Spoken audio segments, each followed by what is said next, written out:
बिस्मिल्लाहिर्रहमानिर्रहीम। अस्सलामुअलैकुम। आज हम बना रहे हैं बहुत ही इंटरेस्टिंग रेसिपी कराची ब्रोस्ट, जो कि बहुत ही क्रिस्पी, क्रंची और मज़ेदार बनता है।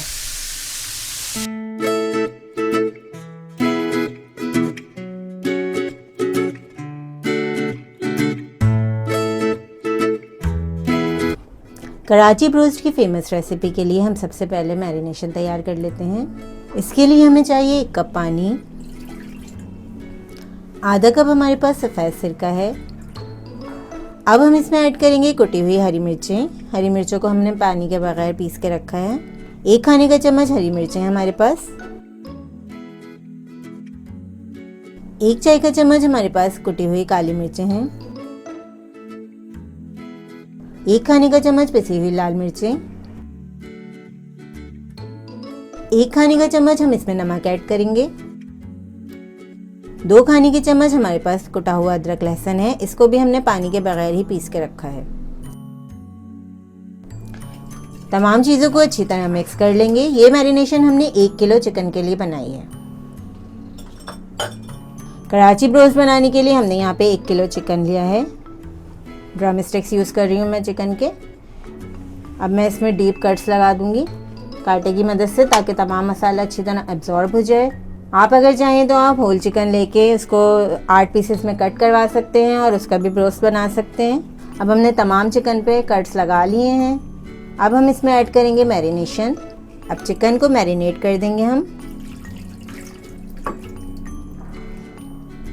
बहुत जायकेदार ये ब्रोस्ट बनता है। चिकन को हम तकरीबन 24 आवर्स के लिए मैरिनेट कर लेंगे। इसको फ्रिज में रख देंगे ताकि तमाम इसका जायका, जितने भी मसाले हमने इसमें ऐड किए हैं, चिकन में अच्छी तरह आ जाए और चिकन जो है बहुत जूसी और टेंडर बनेगा अगर हम इसको मैरिनेशन टाइम सही देंगे।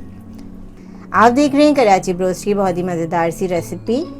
बहुत ही कम इंग्रेडिएंट्स के साथ हम ये क्रिस्पी ब्रोस्ट तैयार कर रहे हैं। चिकन अच्छी तरीके से मैरिनेट हो चुकी है। हमने इसे 24 आवर्स के लिए फ्रिज में रख दिया था। अब हम कराची ब्रोस्ट बनाने के लिए ड्राई कोटिंग तैयार करेंगे। बाउल में हमने 3 कप मैदा ले लिया है। मैदे में फ्लेवर के लिए हम ऐड करेंगे 1/2 टीस्पून काली मिर्च। 1 टीस्पून हमने गार्लिक पाउडर लिया है।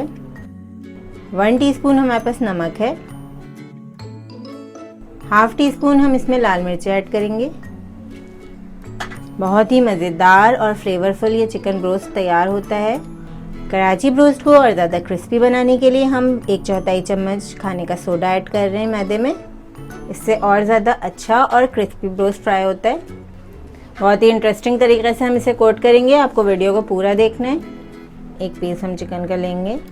इसका एक्सेस जो सिरका और पानी है वो निकाल लेंगे हम। ड्राई मिक्सचर में हमें इसको कोट करना है। अब इस स्टेप को आपको ज़रा ध्यान से फॉलो करना है। चिकन की कोटिंग जब हम कर रहे हैं तो हम इसे प्रेस करते जाएंगे ताकि अच्छी तरीके से चिकन कोट हो जाए। बड़े ही बर्तन में लीजिएगा आप मैदा। अब हम तमाम इसका एक्सेस जितना भी मैदा है वो झाड़ देंगे। बाउल में हमने यहाँ पे ठंडा यख पानी ले लिया है। अब हम चिकन के पीस को इसमें डिप करेंगे और फ़ौरन ही हमें इसे निकाल लेना है। अब ठंडे पानी में डिप करने के बाद हम चिकन के पीस को दोबारा से ड्राई मिक्सचर में अच्छी तरह कोट करेंगे। थोड़ा सा प्रेस कर करके हमें इसे कोट करना है अच्छी तरीके से। इस स्टेप को गौर से देखिए और इसे ज़रूर फॉलो कीजिएगा। बहुत अच्छी क्रिस्पी कोटिंग के साथ कराची ब्रोस्ट तैयार हो रहा है। अब तमाम एक्सेस हम मैदा झाड़ देंगे इसमें से। ये देखें कितना अच्छा क्रम्स आ गए इसके अंदर। अब हम इसे फ्राई करेंगे। ऑयल को हमने मीडियम फ्लेम पर गर्म कर लिया है।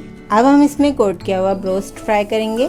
3 से 4 पीस एक टाइम में हम फ्राई करेंगे। बहुत ज़्यादा एक साथ पीसेस नहीं डालिएगा वरना ब्रोस्ट की कोटिंग ख़राब हो जाएगी। इसके अलावा आपको जब ब्रोस्ट बनाने हैं तो आपको साथ साथ कोटिंग करनी है और उसी वक्त आपको फ्राई करना है। कोटिंग लगा के आप इसको ज़्यादा देर रखिएगा नहीं, क्योंकि फिर उसके इतने अच्छे क्रम्स नहीं बनते। अब हम ब्रोस्ट को टर्न कर देंगे। 2 से 3 मिनट हो चुके हैं। बहुत अच्छा क्रिस्पी क्रंची कराची ब्रोस्ट तैयार हो रहा है। जब एक साइड से ये फ्राई हो जाएगा तो हम इसे टर्न करेंगे। अब दोनों साइड से हमारा ब्रोस्ट फ्राई हो चुका है। अच्छा सा गोल्डन कलर आ गया है। 5 मिनट के लिए हम इसे कवर कर देंगे और मीडियम फ्लेम पर हम इसे पकाएंगे। 5 मिनट हो चुके हैं। ब्रोस्ट चेक करते हैं। बहुत ही अच्छा क्रिस्पी ब्रोस्ट तैयार हो चुका है। ये देखें, बहुत ही मज़ेदार और क्रिस्पी ब्रोस्ट तैयार हो गया है।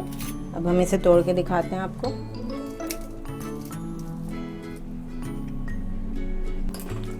बिल्कुल गल चुका है अंदर से।